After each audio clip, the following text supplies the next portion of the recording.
turn with me to Leviticus, the 23rd chapter. I think that's one you're familiar with.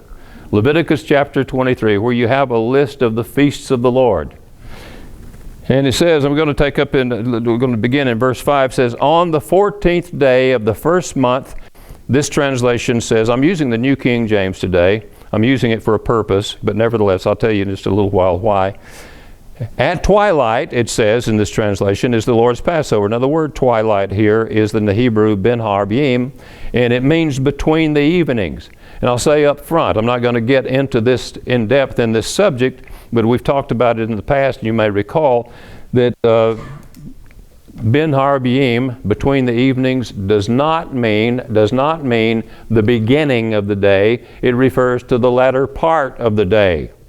Now again, I can go into scriptures and I could show you reasons for that conclusion, but I'm not going to get into that so much today. But I'll just, for the time being, take for granted that's what it means. So on the 14th day of the first month, ben harbim, between the evenings, is the Lord's Passover. Now, what is the calendar date? The 14th. You got it. I'm glad you were listening. On the 14th day, and on the, verse 6, and on the 15th day of the same month is the Feast of Unleavened Bread to the Lord. What day? 15th. Is 15th the 14th? No. 15th comes after the 14th. Okay, so when is the Passover? The Lord's Passover occurs on what day? The 14th. And the Feast of Unleavened Bread, the first day occurs when? The 15th. Kind of clear, isn't it? Nothing ambiguous about this text. And it says 7 days you must eat unleavened bread. On the first day, and which day would that be on the calendar date? The 15th, correct. On the first day you shall have a holy convocation, and you shall do no customary work on it. But you shall offer an offering made by fire to the Lord for 7 days, the seventh day. Now, if it's the first day is the 15th, the seventh day would be, let's see, 15th, 16th, 17th, the 21st, right? The 21st. The seventh day shall be a holy convocation. You shall do no customary work on it. So the first day, which is and the seventh day, which is our high days, our holy days. And the day preceding the 15th is the 14th, of course. And what occurs on that day? The Lord's Passover. Okay. We got it, don't we? I think we do. I think we have it. So now then, with that in mind, I want you to turn with me to Matthew, the 26th chapter, Matthew chapter 26. And let's read in verse 17. Verse 17. Now on the first day of the Feast of Unleavened Bread, when is that? The 15th, right? On the first day of the Feast of Unleavened Bread, the disciples came to Jesus, saying to him, where do you want us to prepare for you to eat the Passover? No, wait a minute. Hold on. If it's the 15th, aren't they a little bit late? Day late and a dollar short? So what's going on here? What is this? Well, let's see if Mark can help us out a little bit. Let's look at Mark's account. Mark 14. You'll find it there. Mark chapter 14. And Mark says in verse 12, now on the first day of unleavened bread. When is that? The 15th, right? That's what it says in the Old Testament. Leviticus 23 says it. When they killed the Passover, wait a minute. When they killed the Passover lamb, his disciples said to him, where do you want us to go and prepare that you may eat the Passover? Boy, what in the wide, wide world of sports is going on here? Can anybody figure it out? Well, let's see if Luke can help us out a little bit. Luke, can you help us? Chapter 22, Luke 22, verse 7 says, then came the day of unleavened bread when the Passover must be killed. No help, Luke. That's basically the same thing. You seem to be saying the same thing the others are saying, although it's a little different here. Then came the day, singular, of unleavened bread when the Passover must be killed.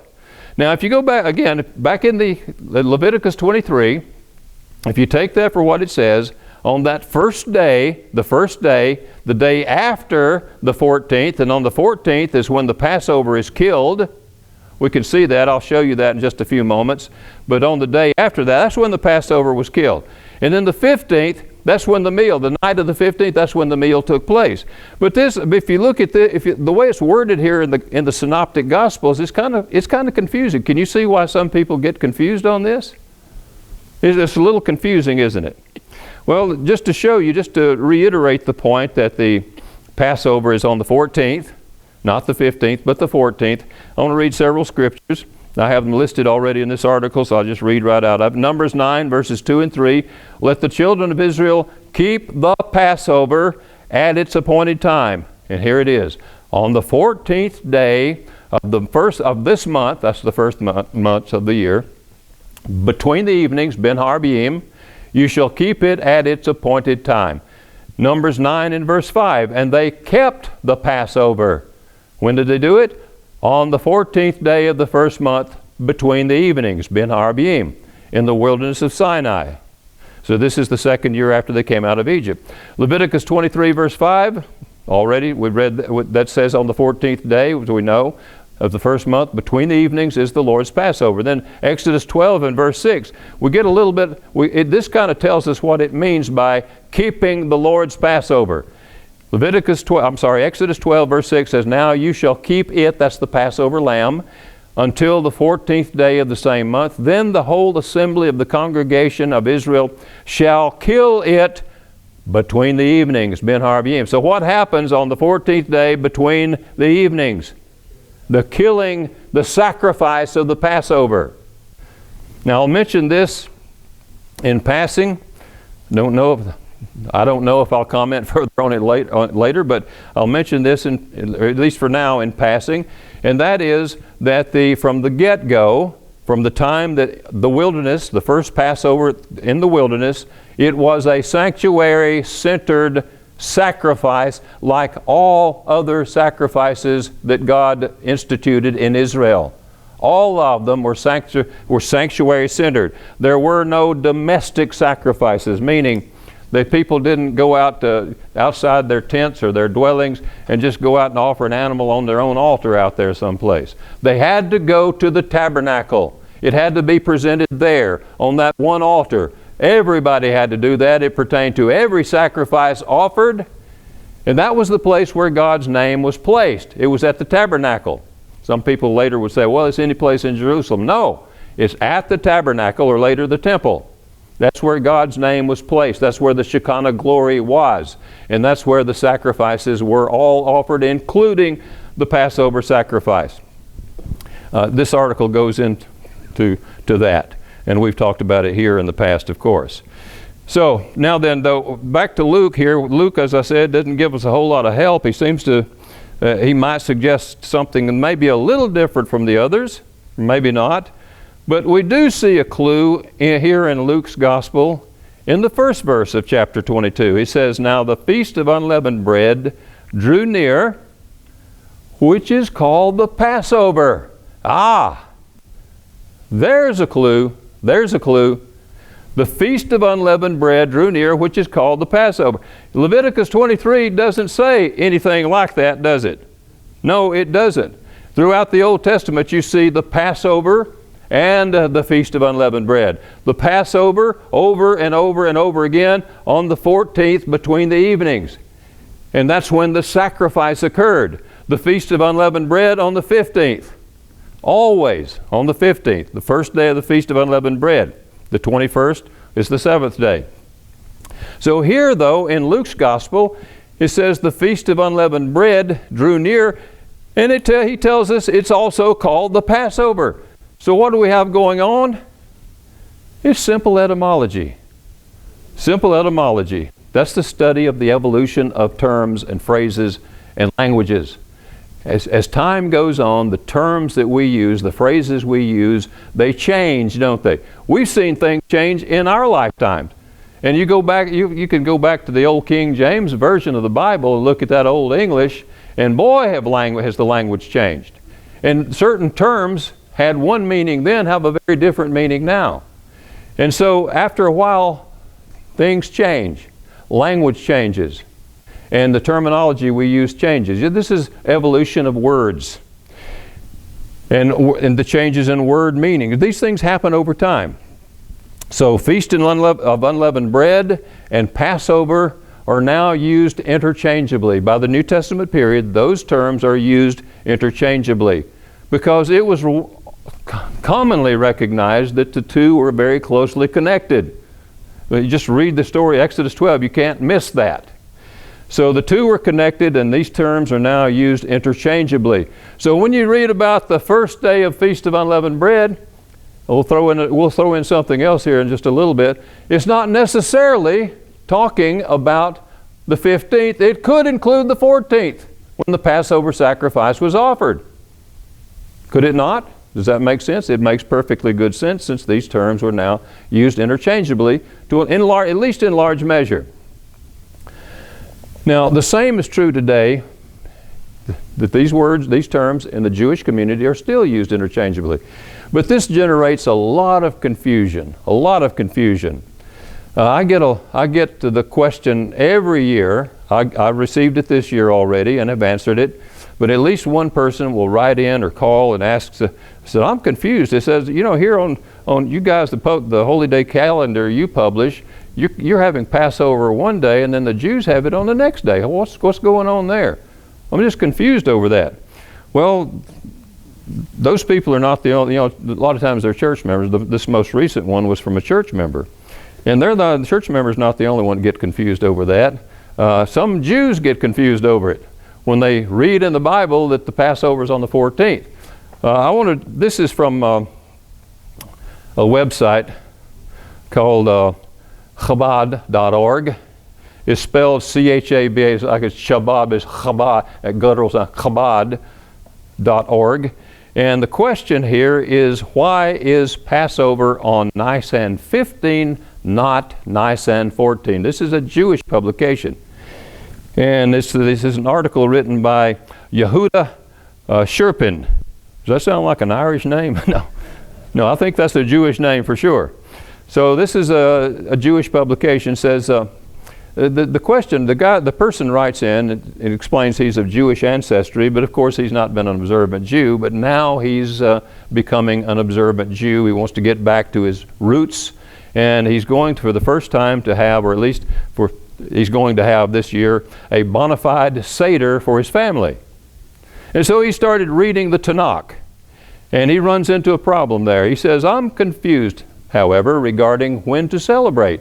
In a number of places in the Bible, it states that Passover is on the 14th of Nisan.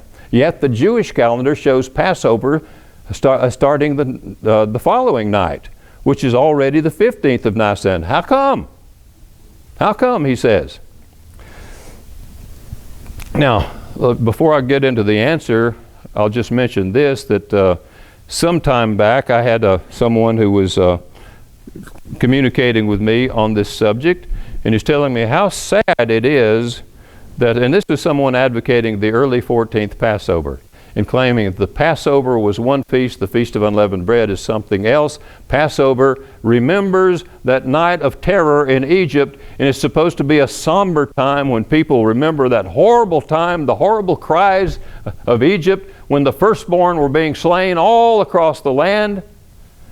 And that the Passover is time to whoop it up, though, because that's a celebration of the Exodus. They said, how sad that the Jews have merged those two and made it into a celebration of the Exodus. And in that discussion, I said, what are you talking about? The Jews do recognize the significance of the 14th. Furthermore, I pointed out to him Deuteronomy chapter 16. He's claiming the Passover is not a celebration of the Exodus, but only a memorial of that night of terror in Egypt. But it says in Deuteronomy 16, verse 1, observe the month of Abib and keep the Passover to the Lord your God, for in the month of Abib the Lord your God brought you out of Egypt by night. So what is Passover connected with? What is it a celebration of? The Exodus. You can't separate those two. It was the Passover. It's what happened that night of terror. It's what happened that night when the firstborn were struck dead in Egypt that caused Pharaoh to finally surrender and let the people go. That was a part of the Exodus. And of course it's a part of this overall celebration. So anyway, back to the reply here. This is a good question. You can understand why. You have a Jewish person wanting to get back to his roots, and he looks at the calendar, the Jewish calendar. It has Passover as occurring on the 15th of Nisan or Abib, and yet the Bible says over and over it's on the 14th.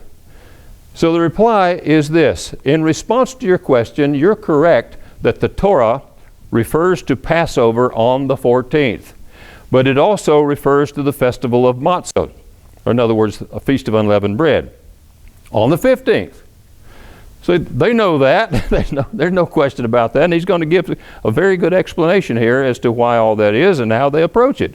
He says, why the discrepancy?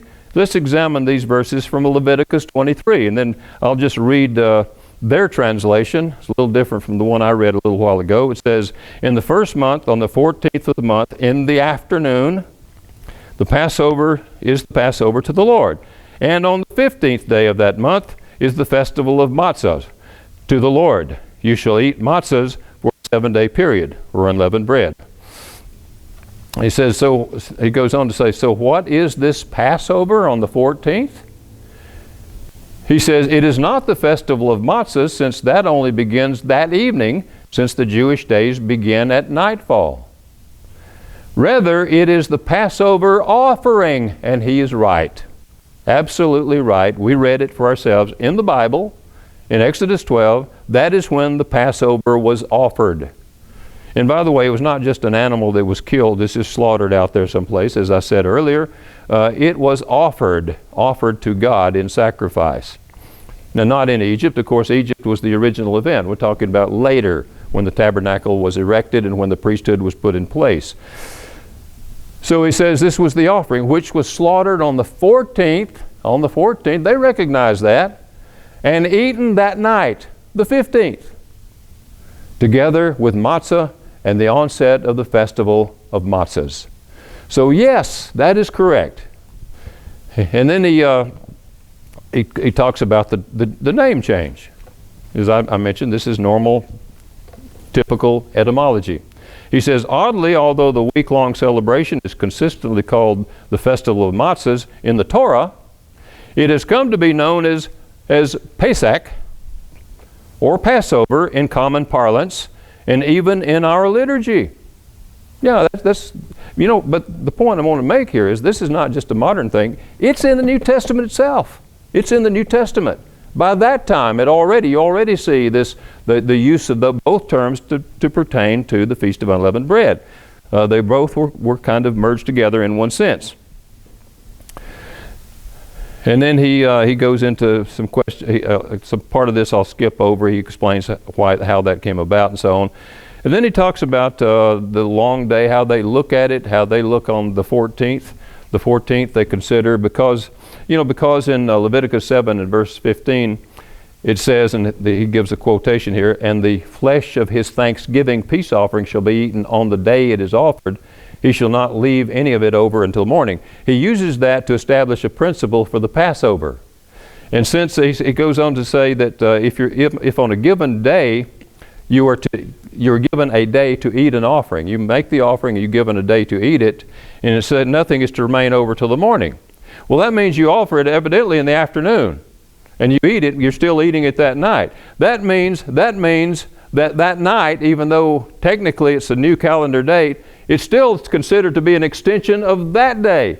So he goes on to explain that in their way of thinking, in Jewish tradition, that the 15th, the night of the 15th, is an extension of the 14th, even though it is technically the 15th, because it still involves that one sacrifice. The one sacrifice is then eaten at that time. So he says, so he goes on to explain some more about that, but then he gets into the celebration of the 14th of Nisan. This is what they do today. Now, this is no doubt from an Orthodox perspective. You have different Jewish groups. You have the conservative synagogues. You have the Reformed synagogues. Those are the liberals. You have many, many Jews who are non-observant. You'll find them eating bacon and doing all kinds of things, eating things that are not kosher and not practicing the holy days and all of that. And then you have the Orthodox So I'm sure this is from an Orthodox perspective, and I'm not sure that all Orthodox agree 100%. You have different views, but you have this within Judaism today, within the Jewish community. This concept is there concerning the 14th of Nisan. And this addresses the question of, or the comment that someone had once, that it's sad that the Jews don't recognize the 14th. Actually, they do. They do, very much they do. And I'll tell you this.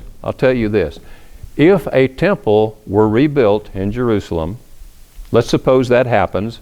I mean, to me, I can't imagine it given the situation, but let's suppose that the day comes in our lifetimes and that temple is built and a priesthood is sanctified, and once again sacrifices are being offered there. And of course, there's going to be a whole lot of objection to it, even within the Jewish community. Because you have a lot of vegans, you have a lot of Jews that don't believe all those things, but you have a lot of them that do. But let's suppose that it really was rebuilt and there was a priesthood in place, and what do you think would happen on the 14th? Do you think it's something nobody would ignore? No, I'll guarantee you, the news networks would be there. You would see the cameras. You'd see a massive crowd of people gathering with their year-old lambs coming to that temple, that one place, and it would be announced all over the world that this is Pesach. It's Passover. It's the sacrifice of the Passover. And that would be probably, arguably, the most important day of the Jewish liturgical year. And it would be huge. It would be broadcast all over the world. And you would have Jews who were able to do it would be traveling there with their sacrifices, or maybe they'd purchase it there, their year-old blemishless lamb, and offer it there at the temple. That's what would happen. So the 14th would be huge. But even today, when there is no temple, let me read here what he says about that. He says, today, even though the temple has been destroyed and we no longer offer Passover sacrificial lambs, or other sacrifices for that matter, it would be quite unlawful to do so. That's my comment. But he goes on to say, the Passover of the 14th of Nisan is not forgotten. Indeed, it still has practical implications for us. And he goes on, point number 1, the Torah tells us that we were not to sacrifice the lamb while we had leavened bread in our possession. Now, he cites Leviticus 23 and verse 18, which says, you shall not offer the blood of my sacrifice with leavened bread. Now, he takes that to mean, the Jewish community, or at least the Orthodox, take that to mean that you're not to have leavened bread in your possession at the time the Passover lambs are beginning to be offered. He says, even in our times, we rid ourselves of all leaven before midday of the 14th of Nisan, the time when the sacrifice was once brought. So midday, between the evenings,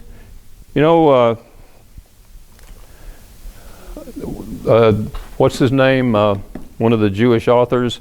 It's not Josephus, but anyway, I should have written it down so I could. It's just not on the top of my list of names in my brain right now. But in any case, he mentioned this was someone who was actually wrote before the time of the apostles. Philo. That's who I'm thinking about. I don't know how I could have forgotten that. But anyway, he mentions that he talks about the Passover sacrifice. He was an Alexandrian Jew, but he's talking about the Passover sacrifice, and he says that it occurred from noon till eventide. So that's just one source that affirms that. Now, number 2, let me get back to the article here. Number 2, he says, additionally, the day that one would bring a sacrifice in the temple was considered a minor holiday, meaning holy day. And people would refrain from working. Now get this, you may not have known this. Today, we still refrain from doing work on the 14th. Were you aware of that? This work restriction is not the same as a full-on holiday or holy day. You may make any preparations you need for the holiday that will begin that night on the 15th. If you need to do other kinds of work, please feel free to discuss the specifics with a rabbi. See, you need to get permission before you do anything else, in other words. So talk about it to a rabbi who should have knowledge of these things and should give you direction in that regard. So that's the way they look at it, because this is, John's gospel, we're going to see in a little while, he calls this same day the preparation of the Passover. The preparation of the Passover. And that's exactly what he's describing here. And they regard that as a minor holy day. It's not as holy as the full-on holy days, but it's because it's very important lead up to the night of the 15th, which is a holy day. Okay, I understand their reasoning on that and how that developed as a tradition. Point number 3, he says, many also reenact, quote unquote, the day's sacrifices by reading how it would take place in the temple. You can find a standard text printed in Kabad Siddur, and you can, that's some of their publications, and you can supplement it with as much additional detail as you wish. So that's something that's encouraged, that you reenact it by reading about it on that day. So they don't ignore the 14th. They are very much aware of the 14th. It's just that there is no temple, no priesthood, so they can't offer the sacrifices that pertain to that day. He says, our observance of the 14th of Nisan are also an expression of our fervent hopes and prayers that the temple be rebuilt speedily in our days and we once again bring an actual Passover lamb on that day. As we conclude in the Passover Haggadah, next year in Jerusalem. That's a common saying among observant Jews especially. Next year in Jerusalem. And one of the references is to the restoring of the temple, the restoring of the sacrifices, and above all, the Passover sacrifice, which is the memorial of that great redemptive event of their ancestors having been brought out of Egyptian bondage and them having been therefore established as a nation in the Holy Land after that. So that's I thought you'd find that interesting and relevant to the topic and to some of the questions that come up regarding it. But now let's get back to Matthew 26. But before we do, before we actually look at the text, I want to go to John, to John's Gospel, and let's look at chapter 13. John chapter 13. Now, what I just read from Matthew 26, Mark 14, and Luke 22, here John describes the same thing. And you're going to see that John uses some different terminology from the Synoptic Gospels. The Synoptics speak of the 14th, obviously it's the 14th, we'll get into that later, but they speak of that as the first day of unleavened bread, or the first of the unleavened, since obviously that was the day that the leavening was completely put out, and that was the day the sacrifice of the Passover took place. So that was the first day of this Passover festival. Okay? Now, in John 13, John is talking about that same night that Jesus took the bread and the wine when he gathered with his disciples, what we just read, what we're beginning to read in Matthew 26, Mark 14, Luke 22. That same night, and this is how John puts it, John 13, verse 1. Now, before the feast of the Passover. That's interesting, isn't it? The others seem to put it on the first day of unleavened bread, and yet here John says it's before the feast of the Passover. He has a little different perspective on it, doesn't he? Now, scholars take a look at this, and forever they have acknowledged the difference between the Synoptic Gospels and John's Gospel. And many of them are comfortable in saying, well, it's just a contradiction. It's a contradiction. They had Jesus, the Synoptics had Jesus observing the Passover as the other Jews did, and then he was crucified on the high day. And you know what? There are a lot of people today believe that. I've run across that even among Church of God people and in the Messianic movement. But here John, as the scholars say, but John says this was before the Feast of the Passover. So he has a different perspective. I say, since I believe in inspiration of Scripture, I say that these differences can be resolved. That there's not really a contradiction, it's just a different use of language. A different use of language. So John says that before the Feast of the Passover, and interestingly, he describes this night as the same night Judas betrayed him, and he doesn't even mention the bread and the wine. He just mentions the washing of the disciples' feet. And then he has this long section here, from chapter 13 to 14, 15, 16, 17. And we often read that when we come to memorialize the death of Christ. We often read from at least portions of these chapters. And then I want you to turn on over, though. Look at, as the story continued, all of this happened in the night of his betrayal. And yet it's interesting, John doesn't even mention the institution of the memorial, the bread and the wine. And then look at John 18, look at verse 28. This is after the betrayal, and now then they're taking Jesus away. It said, then they led Jesus from Caiaphas, that's the high priest, to the praetorium, and it was early morning. Understand, this is the 14th, early in the morning on the 14th. So anybody who says that the disciples came to Jesus on the first, the first of unleavened, meaning the morning of the 14th, and some people have concluded that, well, you have a contradiction here because he's already being led away in the early morning hours. But they, the Jews here, themselves did not go into the praetorium. This is a Roman place, and it'd be defiled by going in there, lest they should be defiled, but that they might eat the Passover. So they hadn't eaten it, had they? Now some people look at that and say, well, yeah, they hadn't had time to eat it yet, but it was normally eaten the night before. No, it wasn't. No, they didn't want to get themselves defiled because they wanted to eat the Passover that would be offered later that day and eaten that night. And they would defile themselves from their point of view if they went into the praetorium. Now then, let's look at we're just not going to read a lot of text here, but let's look at chapter 19, and first of all, verse 14. Now this is the day of the crucifixion, understand. It says, now it was the preparation day of the Passover. That's interesting, isn't it?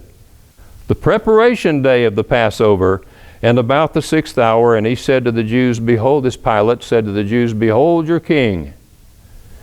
Now then, also in chapter 19, look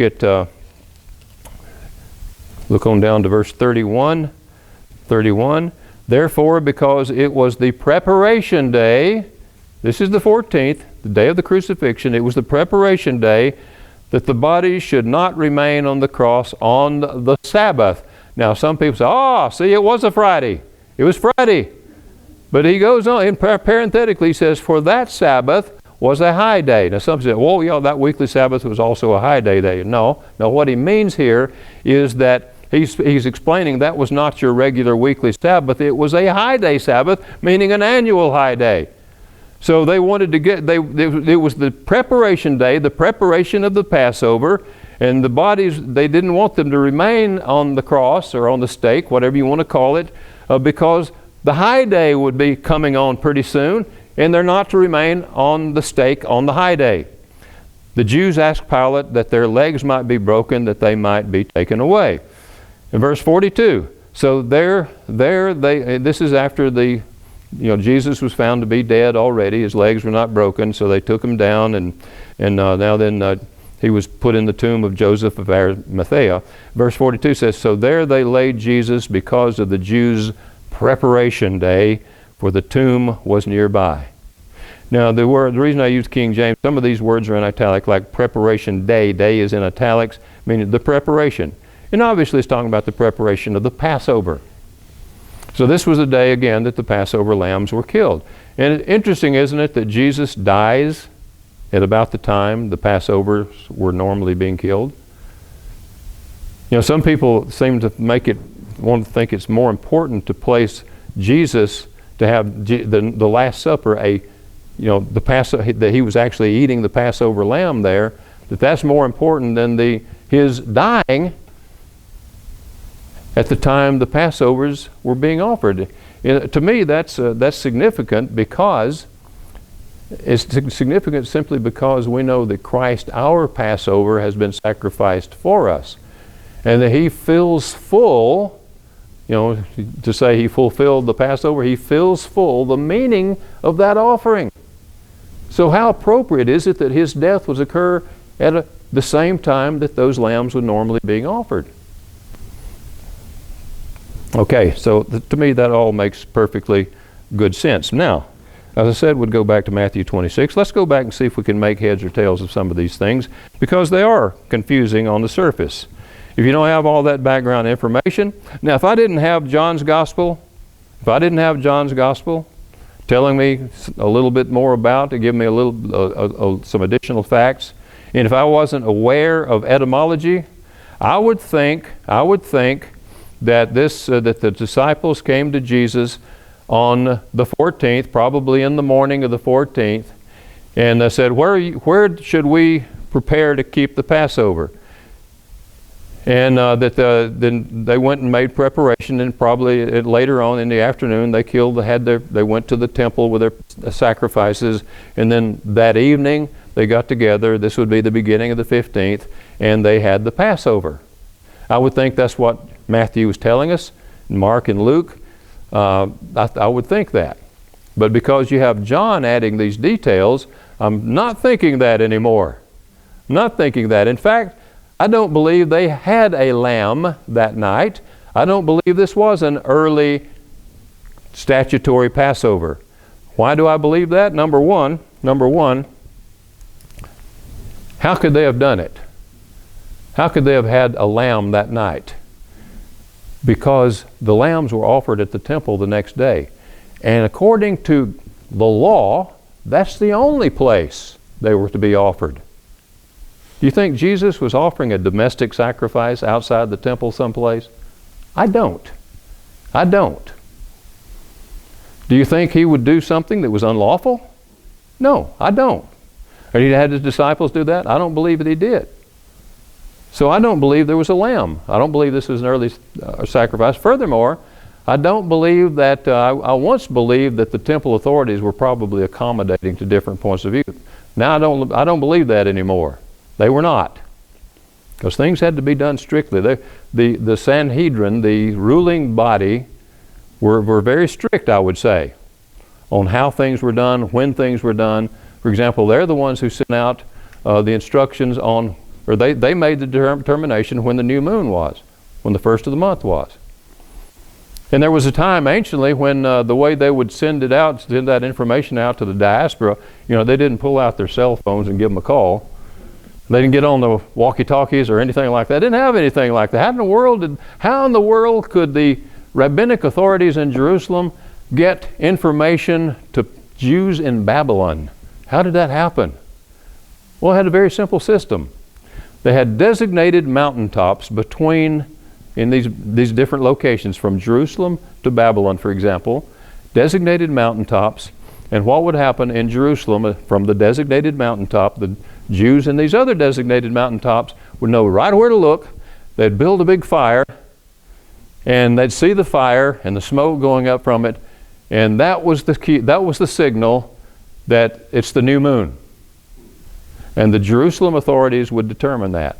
And then the next mountaintop on down, some good many miles away, but still, it was not so far that the fire from this mountaintop would be invisible. This mountaintop, the first one, they'd build a fire. And they'd see it from the next mountaintop, and then they'd build a fire. And then the next mountaintop, they'd see it, and they'd build a fire. And hey, pretty quickly, the Jews in Babylon knew it was the new moon. It didn't take that long to do that. I mean, you can see this little chain of communication going on. And then later on, what happened at some point, you see the Samaritans, they rejected rabbinic authority, and they had a different calendar too. And what they would do, they'd build their own fires in the mountaintop, and that would confuse the Jews on down the road. And so it led to confusion, and ultimately they had to abandon that and come up with something different. And out in the 4th century, that's why you have a calculated calendar. That's part of the reason, because it keep everybody in sync. You know, when you have an ancient time like that, and communication, widespread communication from Jerusalem to the Jews and the diaspora, there's a problem. You got to make sure your communication is clear and quick. So the best way to do that is to publish a calculated calendar everybody could have. That way they could know, and authorized by the rabbinic authority, they would know when the new moon fell. So that's the way it was done anciently. But anyway, I kind of got off the topic there. Ran off into a different thing there. But back in Matthew chapter 26, again, I'm going to read through some of this. Verse 17 again. Now on the first of the unleavened, the day of the feast is not in the, well, it's in italics in this translation. So it would read, now on the first of the unleavened bread, the disciples came to Jesus saying to him, where do you want us to prepare for you to eat the Passover? Now I believe, based on what Luke tells us, the fact that these terms Passover and Feast of Unleavened Bread were used interchangeably, I believe the disciples had two things in mind. First of all, they knew they were going to have a meal that night. They had a meal every night. So they had that meal. That was a part of, since now the 14th had begun, that was a part of the Passover festival. Okay? It was a Passover meal. Not the Passover meal, not the lamb, but a Passover meal. But I also think that they believed that they would be there the following night, the following day, the 14th, that they would offer their sacrifices at the temple, and then they would eat the sacrifice of the Passover that night. And probably, it says it was a large room that they rented, that they got, and probably have family members join them, because Passover was traditionally a family occasion. That's another thing. This kind of seems odd that you have only these 12 there. Where are their wives? They can stay home. No, it seems odd, but I would say that in all probability, the disciples had in mind of being there that night with their teacher, and then they would offer the sacrifice the next day, and their families would join them the next night for the Passover. So he said, when they say, where do you want us to prepare for you to eat the Passover? I think they had all of that in mind. And he said, go into a city to a certain man and say to him, the teacher says, my time is at hand. I will keep the Passover at your house with my disciples. Now, keeping the Passover was not just that one event of eating the Passover lamb. It was the whole festival. That's part of keeping the Passover. So he would begin keeping the Passover festival that evening with his disciples. And then, of course, the disciples thinking that they would also, the next day, would be offering, on the 14th, would be offering the sacrifice, and that night, the 15th, would be eating the sacrifice. So he said, go to the city. He says, the teacher says, my time is at hand. I will keep the Passover at your house with my disciples. So the disciples did as Jesus had directed them, and they prepared the Passover. I mean, they prepared for this occasion, this event. Not only that night, but they were thinking in terms of where they were going to be for at least a day or two. Now this is interesting here. When evening had come, he sat down with the disciples. So wait a minute.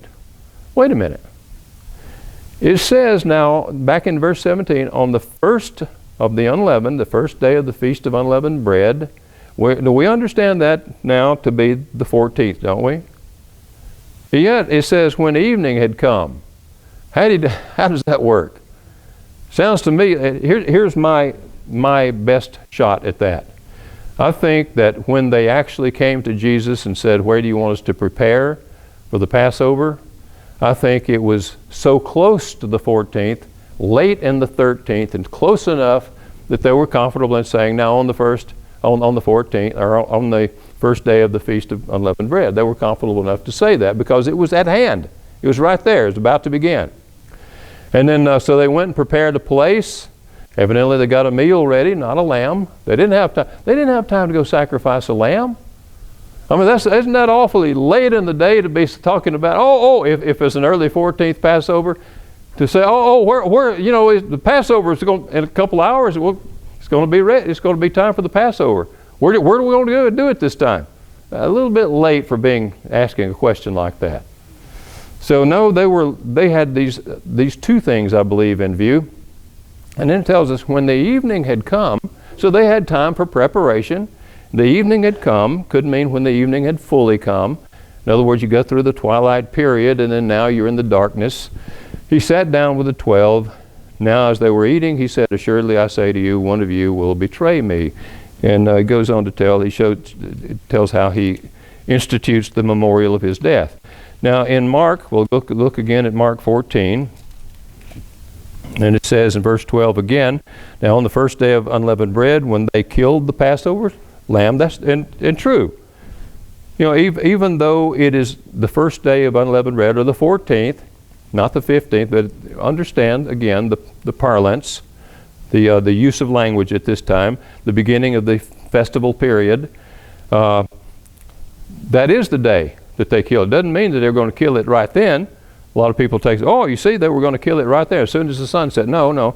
The 14th was about to begin, and that is the day on which they killed the Passover. So now on the first day of unleavened bread, when they killed the Passover lamb, his disciples said to him, "Where do you want us to go and prepare that you may eat the Passover?" I believe they had in mind, again, not only what they were going to do that night in beginning the Passover festival, but they were thinking in terms of the next night when they would eat the Passover lamb, because they didn't get it yet. And guess what? He was going to observe the Passover. Jesus was going to keep the Passover that year. He was going to be the Passover that year. He was going to be the Passover lamb, the ultimate Passover lamb, who would be sacrificed for all of us. And then again, it tells the same story. He sent his disciples and said to them, "Go into the city, and a man will meet you carrying a pitcher of water. Follow him. Wherever he goes in, say to the master of the house, the teacher says, 'Where's the guest room in which I may eat Passover with my disciples?'" Now someone has pointed out, and I think it's a good point to make, he says, "which I may eat the Passover." He's not saying dogmatically he's going to eat the Passover, at least not the Passover sacrifice. But this is the place where he may do what they expect to do. Or this is where he can do it, in other words. "Then he will show you a large upper room." Now there's another upper room described in Acts the 2nd chapter, and it was big enough to hold a whole lot of people. So I would say that this large upper room was big enough to hold not only the 12, but also their families. And they were still anticipating that their families would be getting with them on the night of the 15th. But here, just the 12 were here on this night.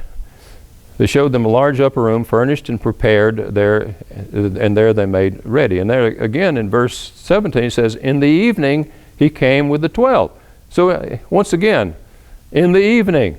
So there's just a short period of time here. You don't have a lot of time to work with. There is no time to go and sacrifice a lamb at the temple. If the temple would have done it, and I don't think they would have. This would have had to have been a domestic sacrifice, but according to Deuteronomy 16, that is forbidden. You shall not do it in every place, but only at the place where the Lord your God places his name, and that's the temple, not just any place in Jerusalem.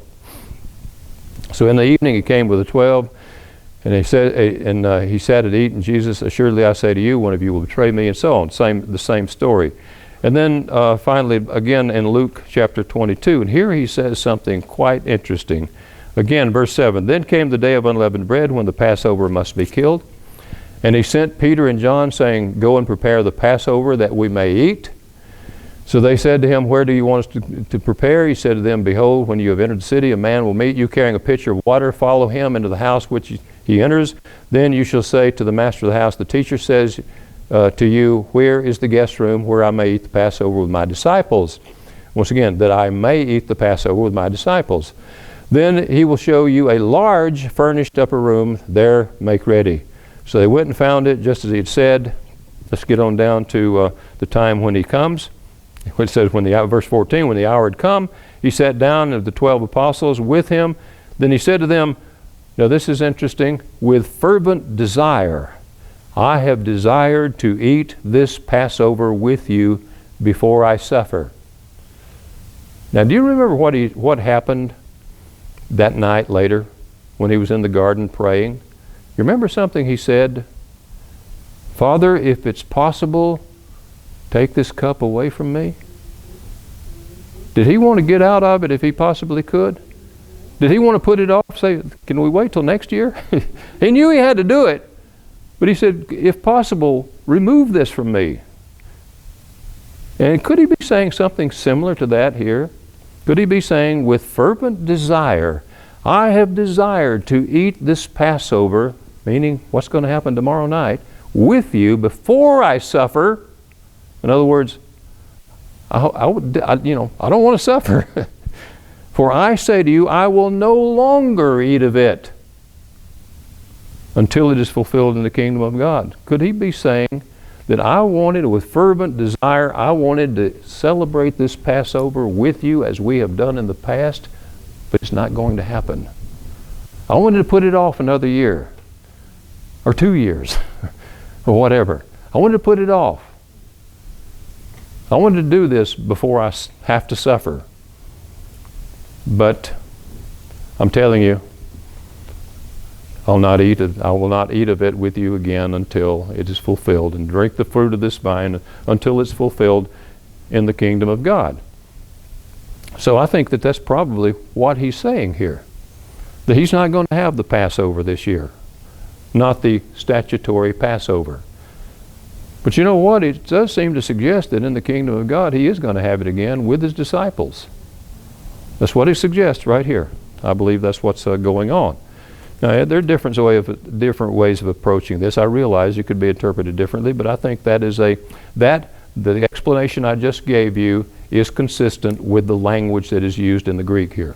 I do know that. Now, let's talk just a few moments in closing about what we do. What we do. The memorial of Christ's death was instituted at the Last Supper, as we all know. It was not, I emphasize this, it was not a substitution for or replacement of the statutory Passover. You know, those in Acts 21, James pointed them out to Paul. He said, you see how many thousands of Jews there are who believe, and they're all zealous for the law. And they were offering sacrifices at the temple. They were still doing all that. And Paul didn't say, oh, they shouldn't be doing that. They shouldn't. Do you think the sacrifices they were offering included the annual Passover sacrifice? Yes, no doubt. No doubt it did. So they didn't perceive that they had to stop doing that. There's nothing wrong with that. So my point here is that the memorial of Christ's death was not given as a substitution for or a replacement of the statutory Passover. It's something different. Something different. It's new. We should do it in my view. I know people have a difference of opinion on this, but I say we should do it at the same night Christ instituted it, rather than try to align it with the statutory Passover.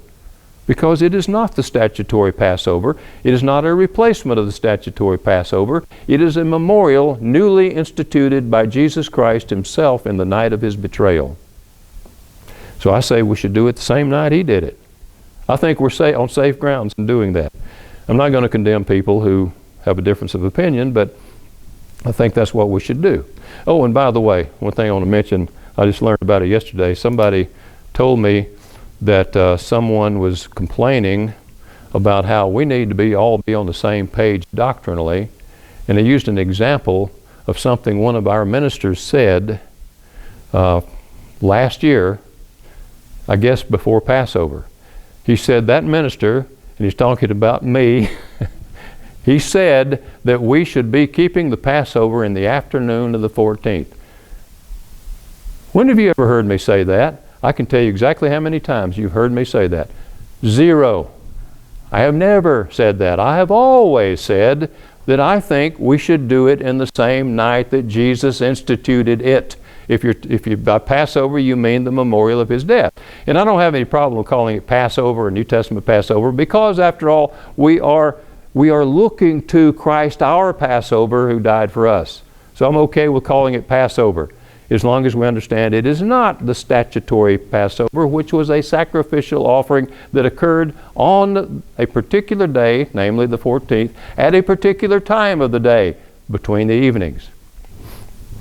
Okay, but anyway, I just thought about that before we get back to the concluding thoughts.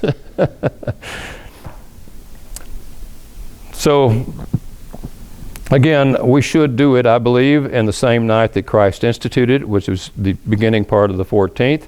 It's still a part of the overall Passover festival.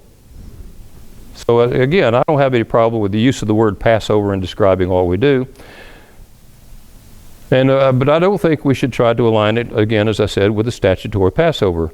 Because by taking the bread and the wine, we're not only symbolizing the necessity of relying on Christ and His sacrificial work for salvation and spiritual sustenance. You know, you eat a little bread, drink a little wine. That symbolizes, you're eating and drinking. You have to eat and drink to sustain life, don't you? So symbolically, we're saying, what we're saying in doing this is that we rely on Christ for our spiritual salvation and sustenance. But we're also symbolizing our participation in His suffering and death, and His suffering began that night. You know, we could say in one sense His whole life was a sacrifice, but especially on that night, that's when the suffering, the final suffering that led to His death, that's when it began. So to me, we should do that on that same night, because we are, again, not only relying on Him, not only looking back to Him, but more than that, we should look on our lives as being a participation in the fellowship of His suffering. Let's look at it in Philippians chapter 3 in closing. Philippians chapter 3. I know I'm a few minutes over time, but anyway, Philippians chapter 3, verse 10, here Paul is talking about his goal. Paul's goal is, verse 10, that I may know Him and the power, meaning Christ, and the power of His resurrection and the fellowship of His sufferings, being conformed to His death. So the Apostle Paul understood that his whole life was a sacrifice. That everything, all of his drives, his emotions, everything about him, it was now given over to Christ. He was a participant now, not only looking to Christ and relying on Him for what He did for us, but also participating in His suffering. So he saw his own personal suffering, the persecutions he endured, the hardships he endured, and everything he had to endure through this life of struggle as a participation in the suffering of Christ. And so should we. We should see this as when we come together to memorialize Christ's death, we should remember that we are participants with Him in His suffering. So how appropriate it is that we take the symbols of His broken body and His shed blood on the same night that He instituted this wonderful memorial. I think it's very appropriate that we do it just the way He did and when He did it. And when we do that, I think we can reap the most benefit by it, especially understanding that we are not only dependent on Him for our sustenance, spiritual sustenance, but also that we are participants with Him in His suffering.